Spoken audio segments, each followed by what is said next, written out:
السلام علیکم ناظرین۔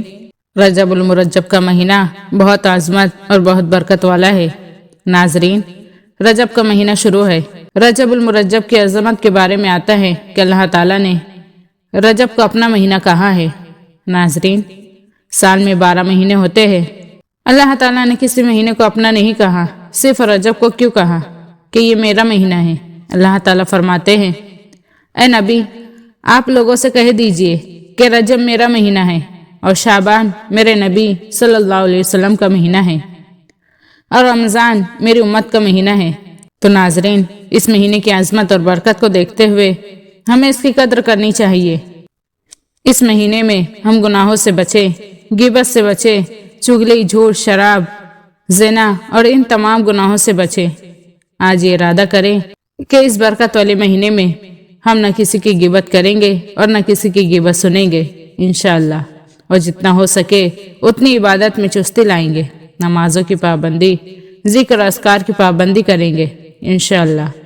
جب رجب المرجب کا مہینہ شروع ہوتا تھا تو ہمارے نبی حضرت محمد صلی اللہ علیہ وسلم یہ دعا مانگا کرتے تھے، اللہم بارک لنا فی رجب و شعبان و بلغنا الی رمضان، یعنی اے اللہ، ہمارے لیے رجب اور شعبان میں برکت عطا فرما اور ہمیں رمضان تک پہنچا۔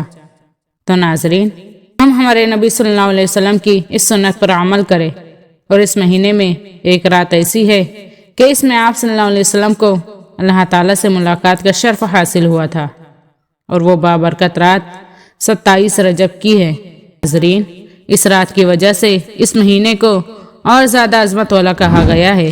رجب المرجب آبیاری کا مہینہ ہے، یعنی بیج بونے کا مہینہ ہے۔ شعبان ہے پانی ڈالنے کا مہینہ، اور رمضان ہے کاشت کا مہینہ۔ ناظرین، جب ہم کھیتی کرتے ہیں تو اس کے 3 پروسیس ہوتے ہیں۔ پہلے بیج بویا جاتا ہے اور پھر پانی ڈالا جاتا ہے، جب کہیں جا کر وہ پھلدار درخت بنتا ہے اور اس سے فائدہ اٹھانے کا وقت آتا ہے۔ تو ناظرین، رجب کے مہینے میں ہم نیکیاں کر کے اس بیج کو ہم بوئیں گے، اور شعبان کے مہینے میں بھی ہم نیکیوں میں اضافہ کریں گے، اور رمضان میں ان دونوں مہینوں میں جو نیکیاں کیے ہوں گے ان کا بدلہ لینے کا وقت ہے۔ ان 2 مہینوں کی برکت سے اللہ تعالی رمضان ہمارا بہتر سے بہتر گزاریں گے انشاءاللہ۔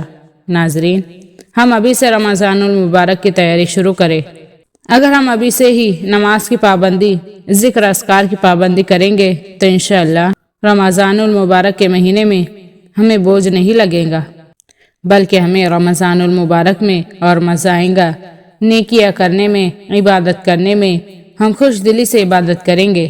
ناظرین، جس طرح ہم عید سے پہلے عید کی تیاریاں کرتے ہیں تو اسی طرح ہم رمضان سے پہلے رمضان کی تیاری کریں، اور ہم ان برکت والے مہینوں کی قدر کریں۔ آخر میں دعا ہے کہ اللہ تعالی ہمیں ان مہینوں کی برکتوں سے، رحمتوں سے بھرپور فائدہ اٹھانے والا بنائے، آمین۔